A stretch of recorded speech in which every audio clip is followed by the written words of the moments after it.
My name is Chris Piraino. I'm a software engineer on the Consul team at HashiCorp. And I, along with Freddy, are going to do a talk about adopting Consul Service Mesh. Off to Freddy. Thanks, Chris. I'm Freddy. I'm also a software engineer on Consul, and we have a lot to cover here, so let's just dive right in. Here we have a snapshot of a large organization. There are services spanning across multiple environments. Some of these environments may have been brought in due to acquisitions. Others may have been brought in during a cloud migration. And focusing on the cloud migration in particular, one common goal there is to enable teams to iterate and innovate faster. For some of you, this kind of footprint and story may seem familiar. But regardless of scale, if you're on the public cloud, there's a common question that you might ask yourself. This is, how do we continue to reduce the time that it takes to deploy new services? More specifically, how can we streamline instrumenting services developed in multiple languages that span across multiple environments? And not only do our services span across multiple networks, they're also developed and deployed on different runtime environments.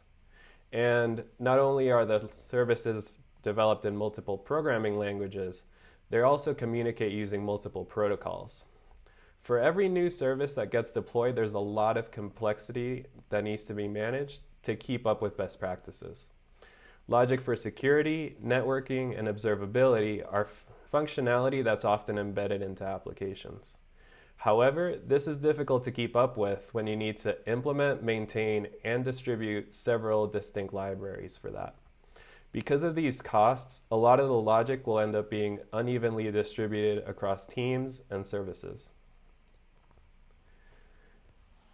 Today we're going to talk about how Consul Service Mesh can help you manage that complexity by extracting it from your applications. I'm going to start by reviewing key service mesh concepts, and then I will address important questions like, how does a service mesh fit into my existing infrastructure? And how do I get started transitioning to using a service mesh? The answer for that second question is going to come in the form of a demo, where Chris is going to incrementally upgrade a multi-cloud deployment. All right, let's begin with a refresher on service meshes. Here's a simple model showing how two microservices might typically communicate with one another. There's an API service that will discover and dial the IP address of a backend service. In a service mesh, the key change is that sidecar proxies are deployed alongside every service instance. Services no longer dial each other directly, but rather do so through their proxy over localhost. This abstracts the network away from the applications themselves, and the proxy can take care of logic such as discovering and load balancing between instances of a backend, encrypting outbound communications, retrying on 500 errors, and so much more. When Consul Service Mesh was first launched in version 1.2, a key focus was security. By security, I'm referring to securing service-to-service communications with automatic encryption and identity-based authorizations. Authorization in Consul is driven by a feature we call intentions. Sidecar proxies at a destination service will authorize or reject inbound connections based on intentions that reference their identity and the identity of the calling service. An important thing to note here is that intentions do not reference IP addresses directly. They apply to every instance of a service, and they scale independently of the number of service instances. As you listen to me speak about deploying sidecar proxies through your network, you might be wondering about how they're configured. And don't worry, you don't need to manage config files for every proxy instance. When starting Envoy with the Consul CLI, Consul will take care of generating a bootstrap configuration. Then, configuration for service discovery, intentions, routing, and more can be distributed at runtime. You can set defaults for proxies all across your cluster, as well as defaults for proxies for a given logical service. You can then push this configuration by sending requests to any Consul client in your data center. This may be the most common question we get about Consul Service Mesh. How would this fit into my existing infrastructure? And I'd like to talk about some of the recent features that we've released to address that question. This model is awesome when both services can be deployed with sidecar proxies and do not have external dependencies. But what happens when they need to make a call out to a service and you can't deploy a sidecar? What if our backend needs to make a call to a managed cloud service or managed database? Or what if it needs to call to services that we manage ourselves but haven't deployed proxies alongside of? There's also the question of how to handle connections that span across multiple networks. If you have services across multiple regions, platforms, clouds, what happens when you need to cross one of those boundaries? How can we extend the service mesh? Lastly, there's the question of how you allow others to consume workloads in the service mesh. If a pioneering team deploys services onto a mesh, we still need to ensure that other teams can integrate with them. And these are all great and important questions, so let's take a step back and answer them one by one. The first task really boils down to enabling traffic from services with sidecar proxies to services without them. New in Consul 1.8 are terminating gateways. Terminating gateways enable your greenfield applications to integrate with existing infrastructure. As with the transition to the cloud, a transition to the service mesh will not upgrade all services at the same time. There are several constraints that'll keep services from upgrading to the mesh, but new applications will still depend on them. By having terminating gateways as a single point of egress from a service mesh, you can easily secure access to external resources from a limited number of gateway nodes. This is particularly valuable when controlling egress from an environment like Kubernetes. Intentions authorize connections from dynamic service address to the gateway, and then your firewall has a much simpler task of securing access from gateway nodes to the final destination. One key feature about terminating gateways is that a single gateway can route to multiple services outside the mesh. You decide what subset of services you want to expose. The next task we wanted to address was enabling traffic from the service mesh to services in another network. Released in Consul 1.6, mesh gateways enable this connectivity.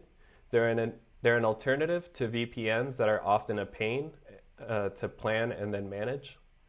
And mesh gateways send all forms of traffic, from service-to-service communication to communication between Consul servers. Additionally, gateways do not hold certificates or keys for their destinations. They merely forward traffic based on the request SNI header, and this means that even if a gateway node is compromised, the traffic that's routed to it cannot be decrypted. In this diagram, we have an API service on GCP dialing to some backend services on Azure. With mesh gateways deployed, this API service does not need direct connectivity to its destinations. This is really powerful because it enables connections between networks that have overlapping IP addresses. Scaling out mesh gateways is also incredibly simple. After booting up additional gateway proxies and registering with Consul, traffic will immediately start flowing through them. And one more thing about mesh gateways. Originally, when joining two Consul data centers, all Consul servers needed direct connectivity to one another. That connectivity is what allowed Consul to resolve remote service discovery queries, and it also allowed Consul to detect remote server failures and network partitions. However, this came at a cost of having to expose every Consul server on the WAN. We heard from a lot of users that this experience could have been improved. Now, as of Consul 1.8, all traffic between Consul servers can be funneled through mesh gateways. This includes everything from WAN gossip to remote key value store operations. Moving on to the last task we wanted to solve, it's accepting traffic from services outside the mesh. Also new in 1.8, Ingress Gateways allow inbound access into your service mesh. They can also take advantage of native capabilities of the service mesh, like HTTP-based routing. Ingress Gateways can route to destination services based on the path and headers of the request. Ingress Gateways are a unified way to ingress the mesh regardless of whether you're on Kubernetes or VMs. They also allow us to accept potentially unauthenticated traffic, which we then encrypt and forward to destination services. Ingress Gateways can listen on a single port or multiple ports and can route to one or multiple services. Once again, you decide what you want to expose through the gateway. Now that we've seen the benefits of a service mesh and addressed some of the initial concerns about adoption, how do we get started? During this process, we're going to follow some guiding principles. The first is slow and incremental adoption. This allows us to limit the blast radius. Make a small change to your system, observe what happens, and then repeat. Many organizations are already doing this during migrations to the cloud.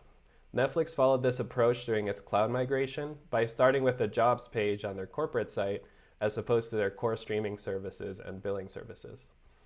I would like to emphasize that we do not expect organizations to atomically drop their old model when transitioning to a service mesh. When driving this kind of change, networking and security teams will need time to adapt to this new way of operating. And this is something we've tried to enable with our new gateways. Another guiding principle that we're going to follow is to follow the path of least resistance. There's without a doubt additional overhead when deploying new pieces of infrastructure, like sidecar proxies and gateways. Deploying these components to an environment like Kubernetes can make things simpler in several ways. For starters, the Helm chart will guide you in the creation of a complex Consul cluster. A lot of the questions that you would need to answer for yourself when deploying onto VMs are already handled in the Helm chart. Additionally, deploying sidecar proxies along services is also made easier, and we'll show this shortly in the demo. This is a diagram of the deployment that we're going to upgrade today. In the bottom half, you can see that we're running an on-prem data center with VMs that already use Consul for service discovery. In the top half of the slide, we have a Kubernetes cluster running on Google Cloud, and all three services on Kubernetes are running in containers that we manage and can easily deploy sidecars alongside of. Lastly, the API service currently calls down to the database in the on-prem data center. So off we go to the demo. Chris is going to show off how we can migrate these services onto a Consul service mesh. All right, thank you, Freddy, and welcome to the demo. Let's orient ourselves real quick. On the left side, we have a terminal where we're going to be doing some commands. On the right, we have some browser windows where we can see some things happen. What we're going to be doing is incrementally migrating an existing deployment of a working service onto the Consul service mesh. We see here the Consul UI for our on-premise data center. We have a couple services in there already. It's being used for service discovery. Here is our fake service. This is the service we're going to be migrating. It's a classic 3-tier architecture. There's a web front end, an API backend, a cache, and a database. The database is actually on the on-premise data center.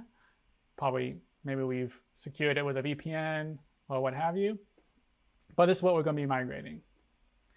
The web API and cache we have running on Kubernetes because that will help us enable us to go faster, deploy easier, all that good stuff.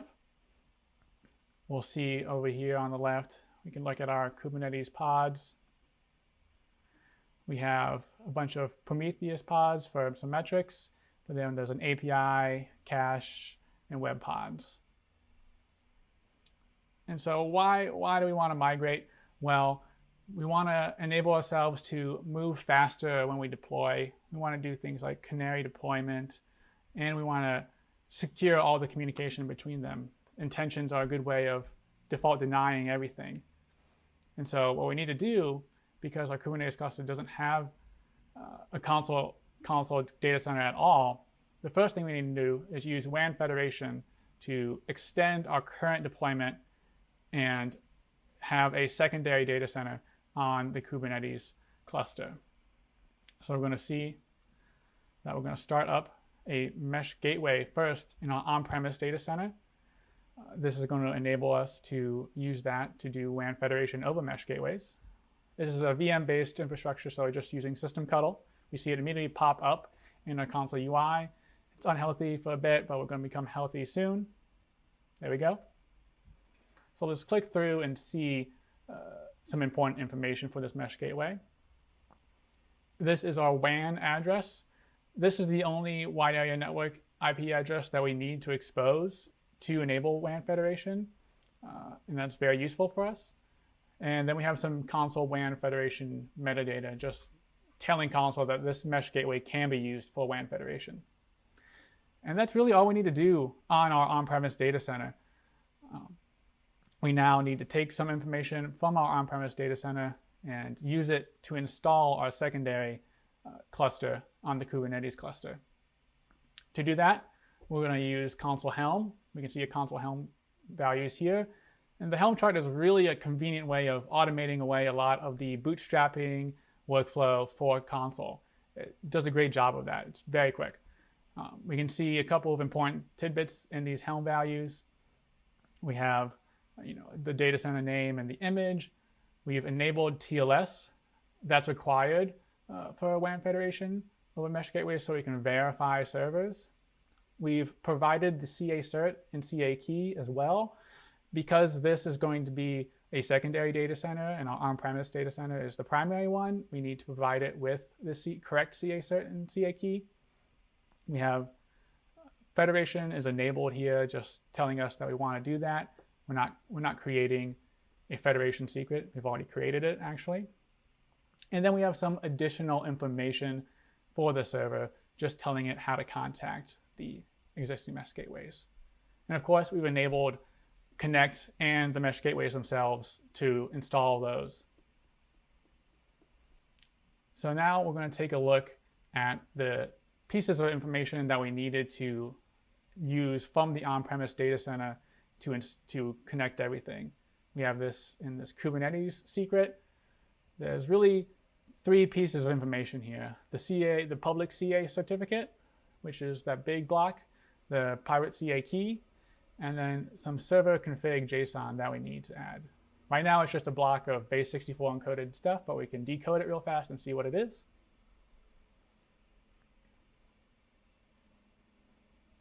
So we see all we're saying is that this is our primary data center, the on-premise data center, and we've specified primary gateways that corresponds to the WAN IP address and port we have on our mesh gateway in the on-premise data center. So that's how we bootstrap this whole process. And that's really all we need. It's as simple as that. So now we will install the Consul Helm chart using Helm install.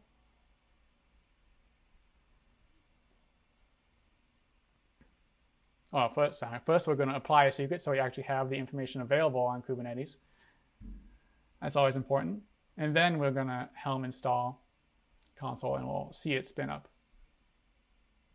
So this is going to take a little bit of time, but if you think about what's happening, it's really amazing actually that we're spinning up an entire Consul cluster with Raft and Gossip and all that in really a couple of minutes. And so we see all the pods coming here. And let's remember that this is the communication over the WAN network is really only going through the two mesh gateways.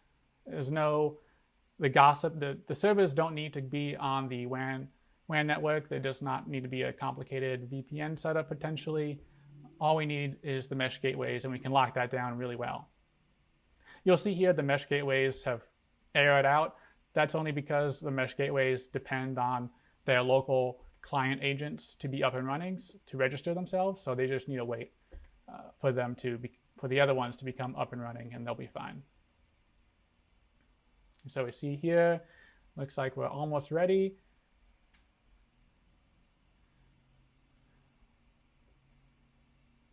And there's one last one. There we go. And now the Consul servers are all finding themselves and rediscovering each other. And everything looks good. So we can verify this. If we use our CLI, we can look at our Consul members. First, we're going to take a look at the on-premise data center. We just have 2 VMs here potentially. We probably have more in a real scenario for the demo. That's fine. And then our WAN, we can see the GKE clusters in our on-premise data center with the private IP addresses of those servers. And we go to our Consul UI and we see a whole brand new data center. And we've connected ourselves and we have Consul installed in just that quickly. We can see we also have our public WAN IP there and metadata installed as well. So really this is the value that the Consul Helm chart automation gives us, is we can install it that quickly. So we haven't installed, but we haven't migrated anything over. If we think about what we just did, we started with this picture. We had a working service. We decided we needed a Consul data center on our Kubernetes cluster, and we wanted to federate it with our current on-premise data center. And that's essentially what we did. We have installed Consul on Kubernetes and connected the two over mesh gateways. The traffic for our services is still going the same places, but that's what we're going to think about next.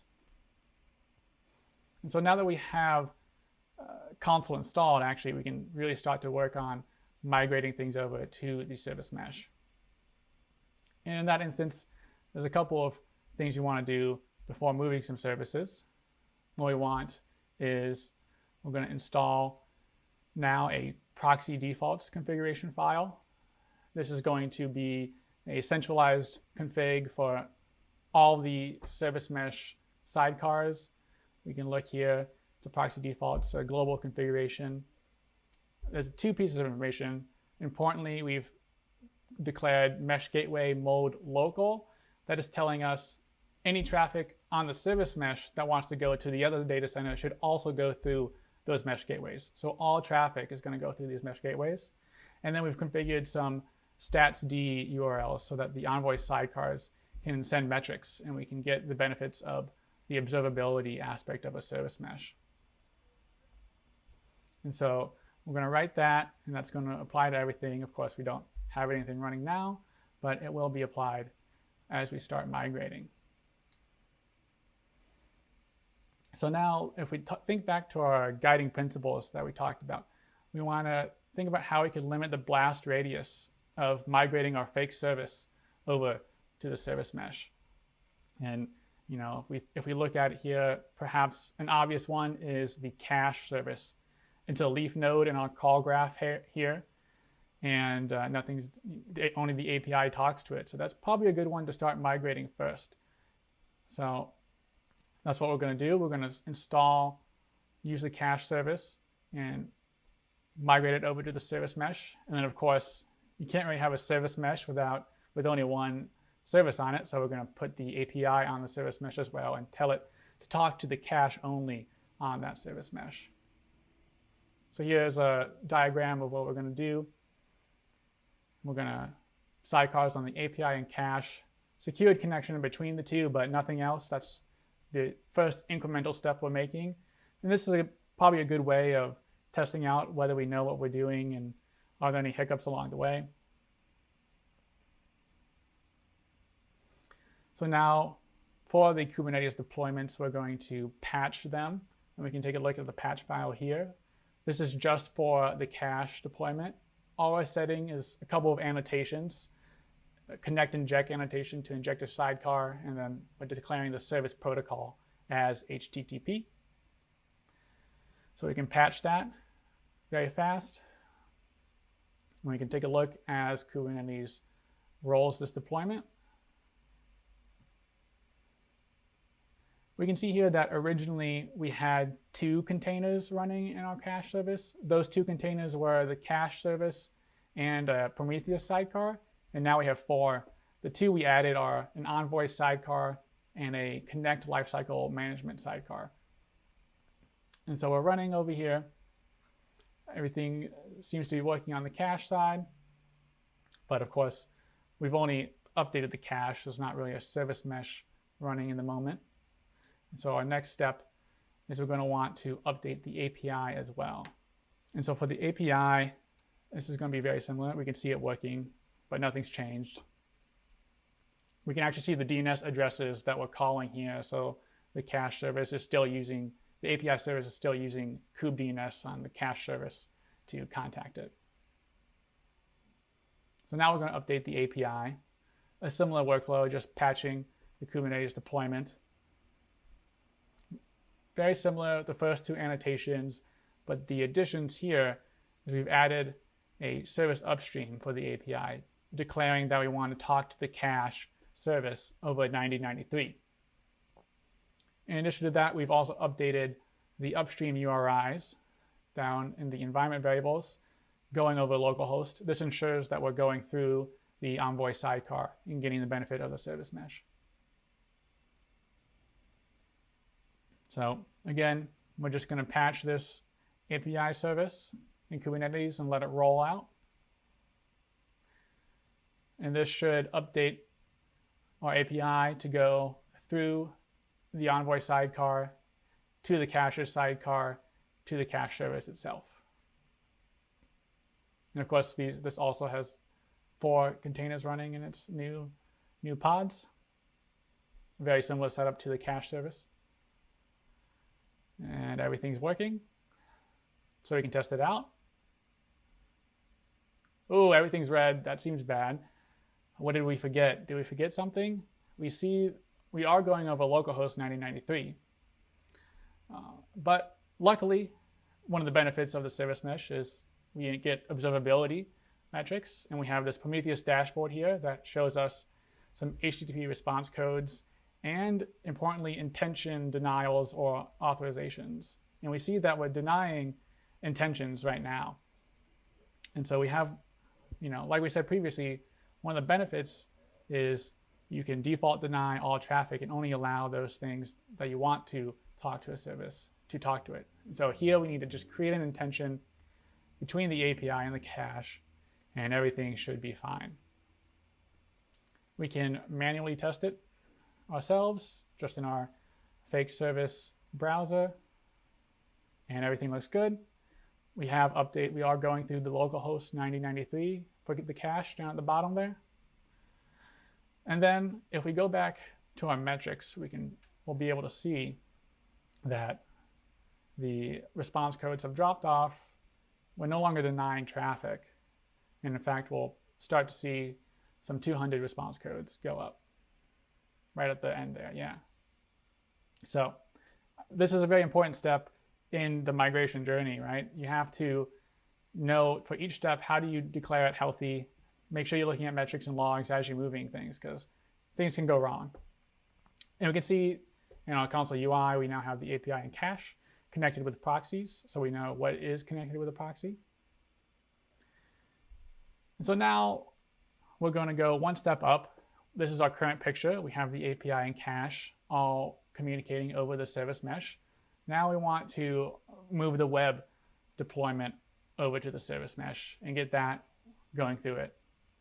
And so it's going to be a very similar process that we did with the API. You can kind of see the iteration that we're going through here. And you can go step by step with every deployment. So this is our patch file for the API. We're going to declare our upstream for the web service, sorry.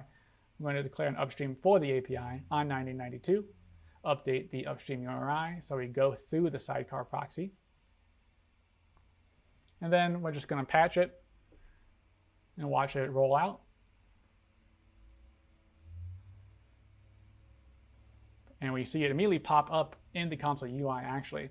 So that's very nice. There's one instance. So one of them is probably gone, and we just got 2 there. So Consul UI was actually faster than the kubectl commands there. But that looks good. You can see it running. See it in the web UI, and then test it out. And we forgot the contentions again, even though we just talked about it.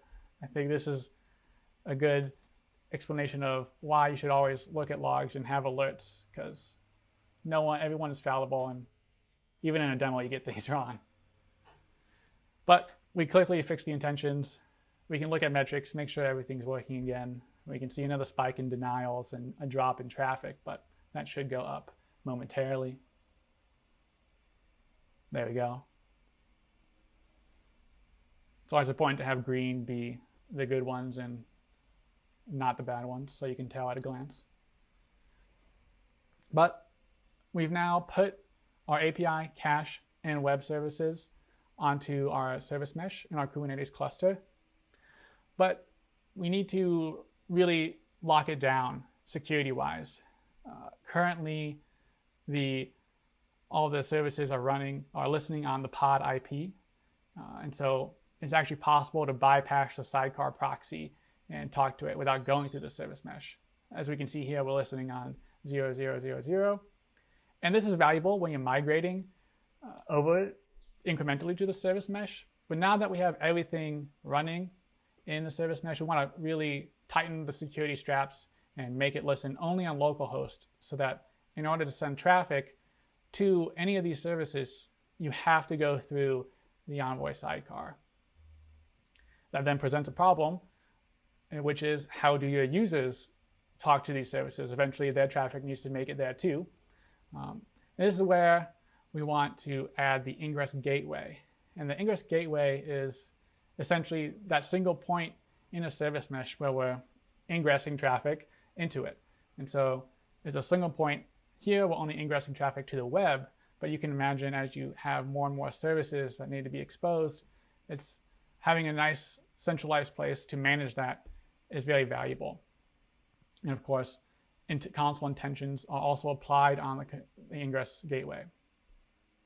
And so first what we're going to do here is we're going to be a little backwards to really illustrate the point, which is we're going to move all of our Kubernetes services to listen only on the localhost address first, as evidence there. And then we're going to flip on the Ingress Gateways and expose traffic.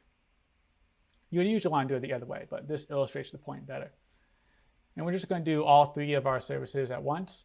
I promise you, the patch files all look very similar. There's no need to look at them again. And so we're going cache, API, and now web. And we can make sure that they have rolled by looking at the Kubernetes CLI. We have one running, one initializing right now. And that looks good. So we moved everything to listen on the localhost. We can verify that by looking at the listen address again. But we've now stopped all traffic from our web.fixservice.org URL because there's nothing to listen on. There's nothing to forward traffic to. We refuse to connect. And so now we need to install Ingress Gateways. And to do this handily, we're going to use the Consul Helm chart again. It's going to really enable us to do this fast and in a good way. It's going to automate a lot for us. Here we have the same Consul Helm chart, but we've just added this Ingress Gateway configuration. We're enabling it and declaring the port that we want to expose. We only have HTTP traffic right now, so using port 80. And we can simply just Helm upgrade our cluster and see the Ingress Gateway install. And so Ingress Gateways have a couple of very nice features for us. They provide a consistent networking model as you use the Consul service mesh. So you can use the same L7 configuration entries that already exist in Consul today. You can do path-based routing through the Ingress Gateway. You can do service splitting through the Ingress Gateway. You can do failover, anything that you want. It will work through the Ingress Gateway. It really slots right in to that L7 configuration concepts. So we see the two pods running and installing here. We see them pop up in our Consul UI. They're not quite healthy yet, but they will be soon. And of course, Ingress Gateways allow you to expose multiple services through a single gateway. It's a one-to-many type of deal. And that's very valuable to push out configuration fast.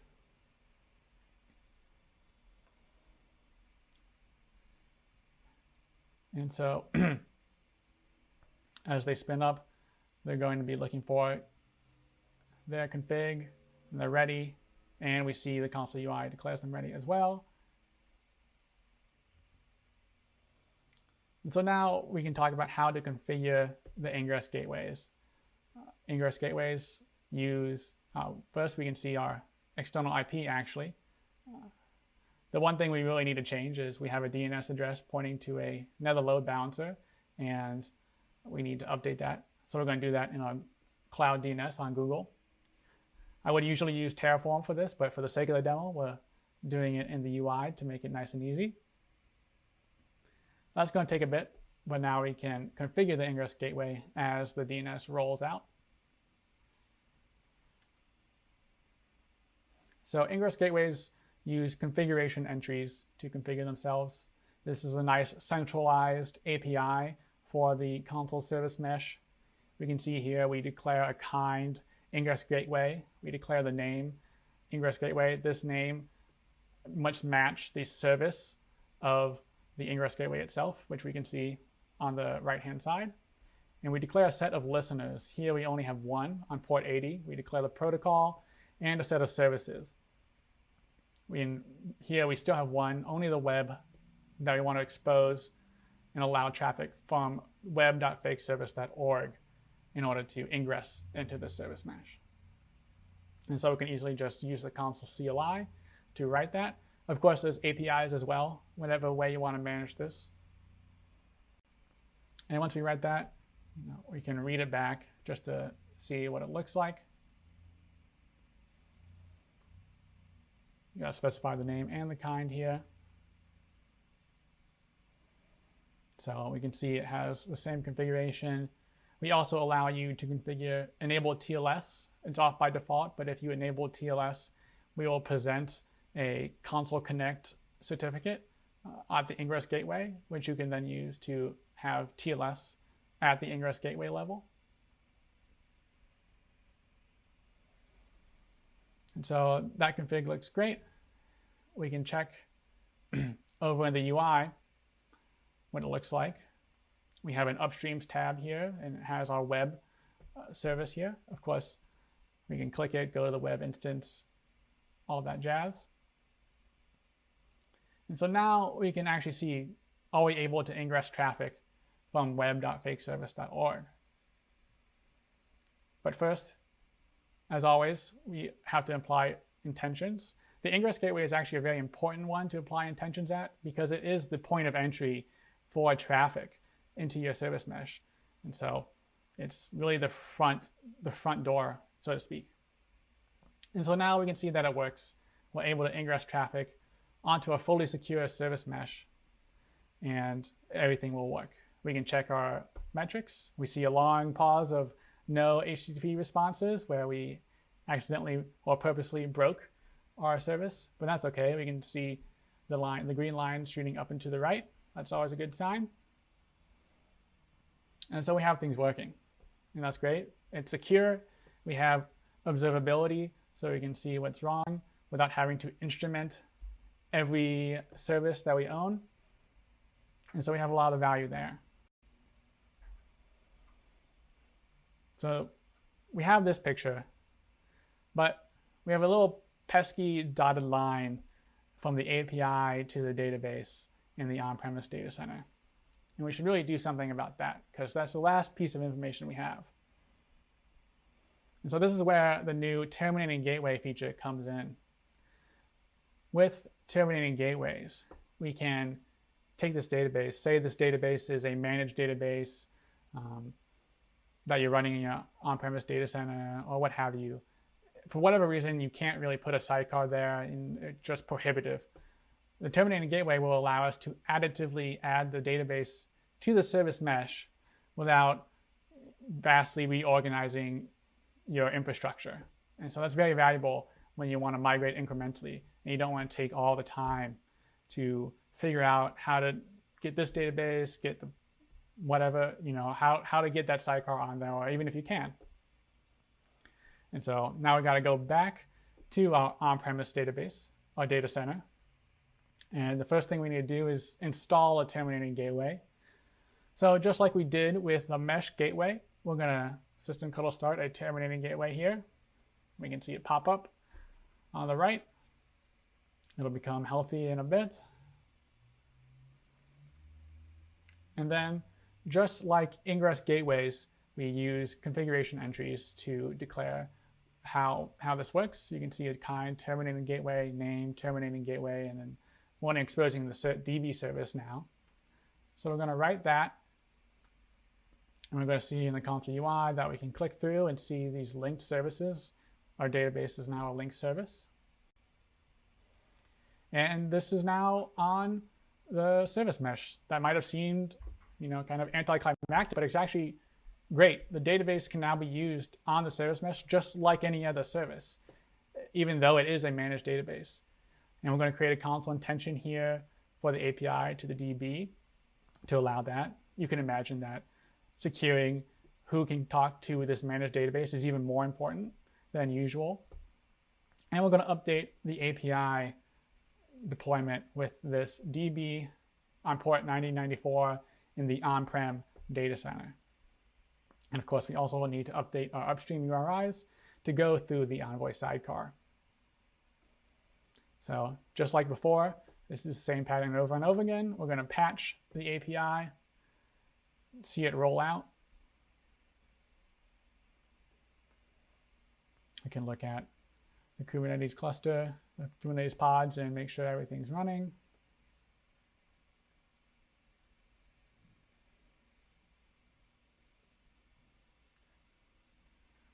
And everything looks good there. We can test it out in our actual browser. Everything looks good. And we can see the database is being contacted through the local host 9094, which means it's going over the mesh gateways. So now we've secured that traffic. It's no longer going through a WAN. We can look at our metrics and see that everything looks good. And so now we have fully migrated our entire application over to the service mesh. We have security, we have observability, so we can see when things go wrong. We can start to apply some advanced networking concepts. We can do canary deployments if we want. And so where do we go from here? Well, it really kind of depends on what your problems are. Maybe you want to expose more services onto the service mesh from your on-premise data center, say your billing and payments services here. But those are also maybe pesky to change, and you don't really want to invest all the time into putting a sidecar proxy on there. You'd rather just do something very easy, right?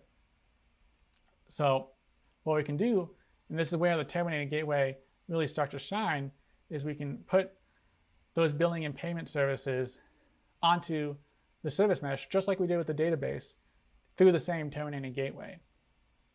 To do that, we're going to use a wildcard specifier in our config entry here. We can just see we use star, which says expose all the services that I have access to. You can imagine that a really powerful combination here might be something like Consul enterprise namespaces along with a terminating gateway, where all of the services you want to expose are in that singular namespace. So we can look at our linked services, and we can see just like that, one configuration push, and we have exposed billing and payments onto our service mesh. And now we have, again, this consistent networking model that we can apply to not just our new services, we can apply it to our old services that we don't maybe have the time, maybe it takes too much effort to change. And that's a really powerful concept that the terminating gateway allows. Maybe that's not quite the problem we want to solve. Maybe we want, maybe we have another team within our company and they saw our fake service application and they were really impressed, and they want to use the API of that fake service to do something on their side that they find value in. But they're not on the service mesh. They don't have Consul, and it would be a lot of work for them to get onto the service mesh. What we can do is we can expose the API through the same Ingress Gateway that we have set up already. So we can see here, all we did was add a new API service on the host name api.fakeservice.org, and we can just push that out to the Ingress Gateway. It'll update it dynamically. We don't have to restart it. It'll find the config itself. And just like that, we've exposed the API through it. Of course, we have to imply intentions. It's important to imply intentions because with L7 configuration explicitly, it's not just the services defined in the listener that are exposed. You are potentially exposing other services. And so we can see if we type in api.fakeservice.org, we now go just to the API. We've skipped the web front end, but we can use this API to do something really interesting and cool. And that's the demo. We've successfully migrated, and I'll hand it back to Freddy for the last bit of information. Thanks, Chris. Now that we've completed the upgrade, let's revisit how we did relative to our original goals. We wanted to streamline the deployment of new applications in the cloud. And we did that by offloading responsibility around networking, security, and observability to our service mesh. We no longer need to embed thousands of lines of codes into our applications. And developers no longer need to reinvent the wheel every time or skip using wheels altogether. By placing proxies at every network hop, we now have consistent metrics, logs, and tracing for debugging networking issues. And with a service mesh, we also have a starting point to layer on more complex routing logic, like to progressively deploy new versions of an application. Most importantly, we mitigated the risk and limited the blast radius by making small changes and observing the results. We've been working really hard at implementing these features and hope you're excited to try them out. We have step-by-step guides available for everything we demoed today on the HashiCorp Learn site. Check it out and try them out for yourselves. We look forward to hearing your feedback. Thank you so much for joining us today. We hope you enjoy the rest of HashiConf Digital.